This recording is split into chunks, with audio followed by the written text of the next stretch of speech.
Hello students, welcome to my channel. आज हम class 10 NCERT से साइंस का चैप्टर नंबर 1 का एक्सरसाइज क्वेश्चन नंबर 5 करेंगे। तो क्वेश्चन ये है, translate the following statements into chemical equations and then balance them.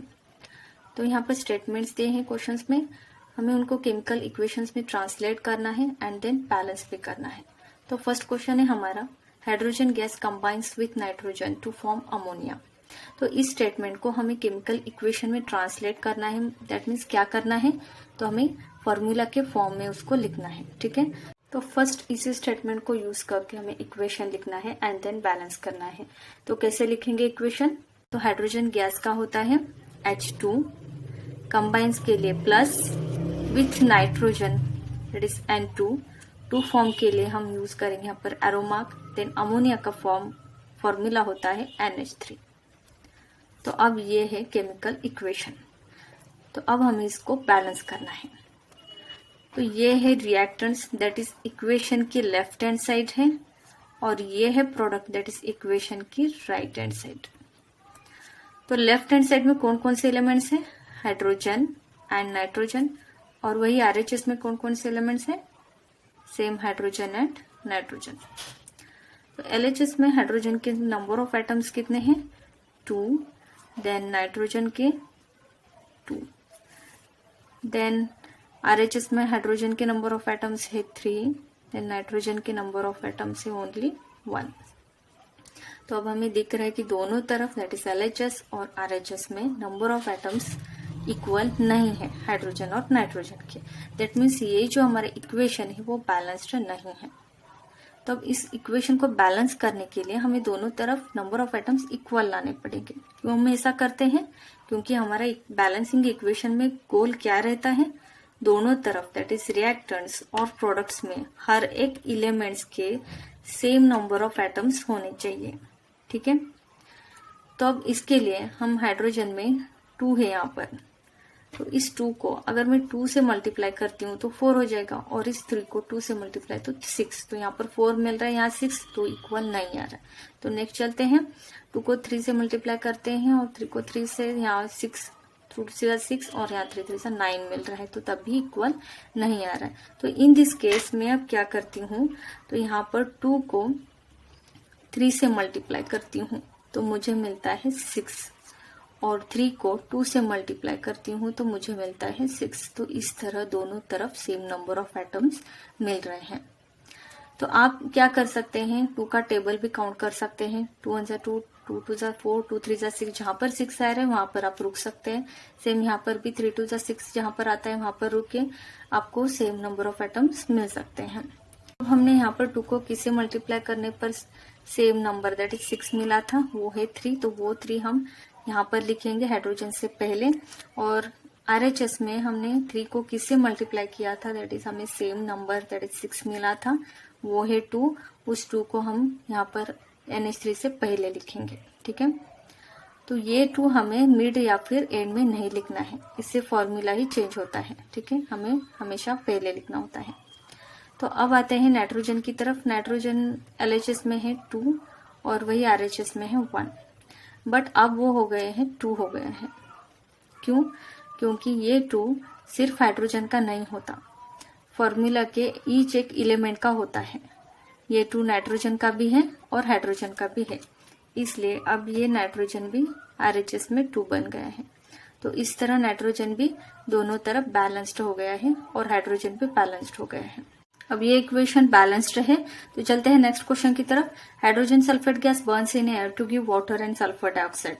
तो हाइड्रोजन सल्फेट का फॉर्मूला होता है H2S and this gas burns in air. तो एयर में प्रेजेंट होता है ऑक्सीजन, तो ये गैस ऑक्सीजन के साथ कंबाइन होता है, तो प्लस O2 लिखेंगे हम इसके लिए।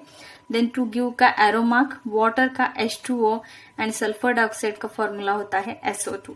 तो ये होता है हमारा केमिकल इक्वेशन। तो अब चलते हैं बैलेंसिंग की तरफ। तो यहाँ पर फर्स्ट देखिए, एलएचएस में कौन कौन से एलिमेंट्स हैं? हाइड्रोजन है, सल्फर है और ऑक्सीजन है।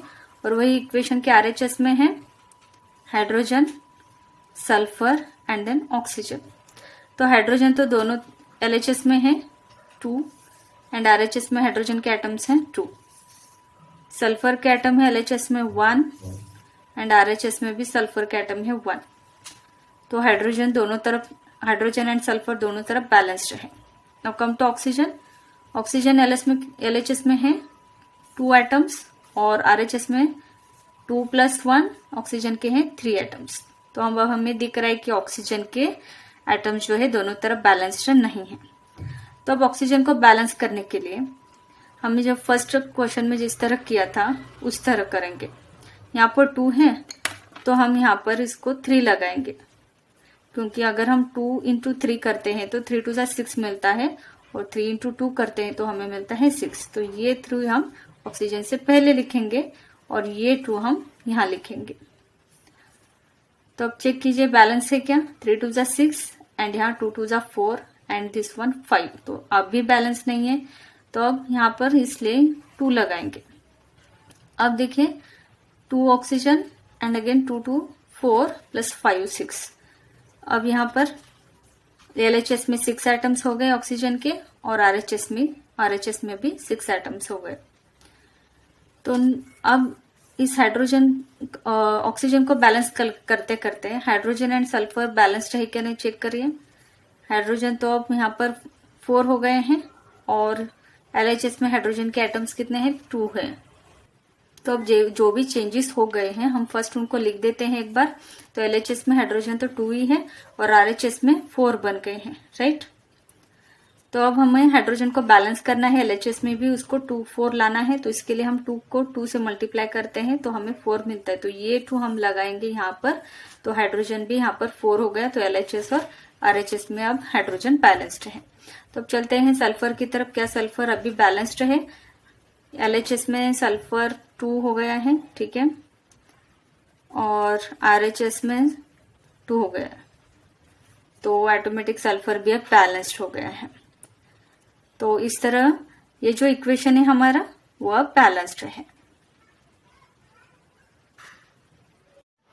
तो नेक्स्ट क्वेश्चन है हमारा, barium chloride reacts with aluminium sulphate to give aluminium chloride and a precipitate of barium sulphate. तो इसी स्टेटमेंट का यूज करके हम केमिकल इक्वेशन बनाएंगे। तो फर्स्ट बैरियम क्लोराइड का फॉर्मूला क्या होता है BaCl2। देन रिएक्ट्स विद के लिए हम यूज करेंगे प्लस साइन, यहाँ पर प्लस लिख देंगे। देन किससे रिएक्ट कर रहा है एल्यूमिनियम सल्फेट से, तो इसलिए हम प्लस के बाद लिखेंगे Al2SO43 जो एल्यूमिनियम सल्फेट का फॉर्मूला है। देन टू गिव के लिए हम यूज करेंगे arrow mark. Then aluminium chloride है AlCl3। देन बैरियम सल्फेट का फॉर्मूला होता है BaSO4। तो इसी स्टेटमेंट का यूज करके हम इस तरह केमिकल इक्वेशन बनाते हैं। तो अब इक्वेशन के LHS में कौन कौन से एलिमेंट्स हैं देखिए। LHS में first barium, chlorine, aluminium, sulphur and then oxygen.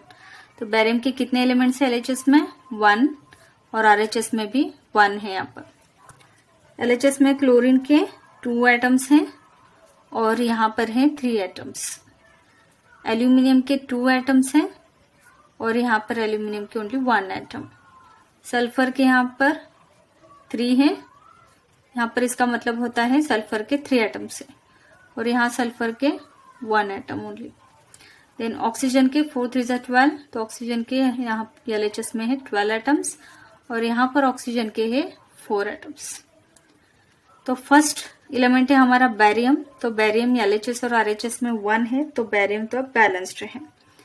Then come to chlorine. Chlorine के यहाँ पर 2 है और यहाँ पर 3। तो फर्स्ट क्वेश्चन की तरह यहाँ पर भी 2 को 3 से मल्टीप्लाई करते हैं, मिलता है हमें 6 और 3 को 2 से, तो यहाँ मिलता है हमें 6।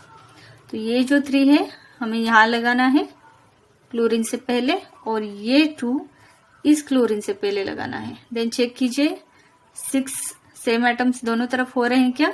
3 2 6, 2 3 6, तो क्लोरीन तो अब बैलेंस्ड है। Now come to aluminium. Aluminium यहाँ पर 2 है और यहाँ पर 1 है, तो मैं अब इस 1 को 2 से मल्टीप्लाई करती हूँ तो ये बन जाता है 2। तो एल्यूमिनियम LHS में 2 है और RHS में, तो ये जो 2 है हमें एल्यूमिनियम से पहले लिखना है, तो ये हमने ऑलरेडी लिखा है। क्लोरीन को बैलेंस करते समय ये लिखा था, तो एल्यूमिनियम भी जो है अब बैलेंस्ड है। Come two sulphur. Sulphur LHS में 3 और RHS में है 1, तो इस 1 को अगर मैं 3 से मल्टीप्लाई करती हूँ तो ये बन जाता है 3। तो ये 3 मैं सल्फर से पहले लिखती हूँ, ये जो 3 है तो ये सल्फर से पहले मैं ये 3 लिखती हूँ यहाँ पर, तो यहाँ भी है सल्फर के यहाँ पर 3 एटम्स हो गए। Now come to oxygen. Oxygen के LHS में 12 एटम्स हैं, तो RHS में 4 हैं। अगर मैं इस 4 को 3 से मल्टीप्लाई करती हूँ तो ये बन जाता है 12। तो ये 3 हमें ऑक्सीजन से पहले लिखना है, तो ये ऑलरेडी लिखा हुआ है, हम सल्फर का बैलेंसिंग करते समय लिखा था, तो ये भी ऑक्सीजन जो है बैलेंस्ड हो गया है। तो इस तरह अब सभी एलिमेंट जो है, सभी एलिमेंट्स के एटम जो है दोनों तरफ बैलेंस्ड है। तो ये क्वेश्चन भी हमारा हो गया। चलते हैं नेक्स्ट क्वेश्चन की तरफ। अभी इस क्वेश्चन में भी स्टेटमेंट का यूज करके इक्वेशन लिखेंगे हम। पोटेशियम मेटल, पोटेशियम का सिंबल होता है K, रिएक्ट्स विथ के लिए प्लस, रिएक्ट किससे कर रहा है, वाटर से, तो वाटर का फॉर्मूला H2O, टू गिव के लिए एरो।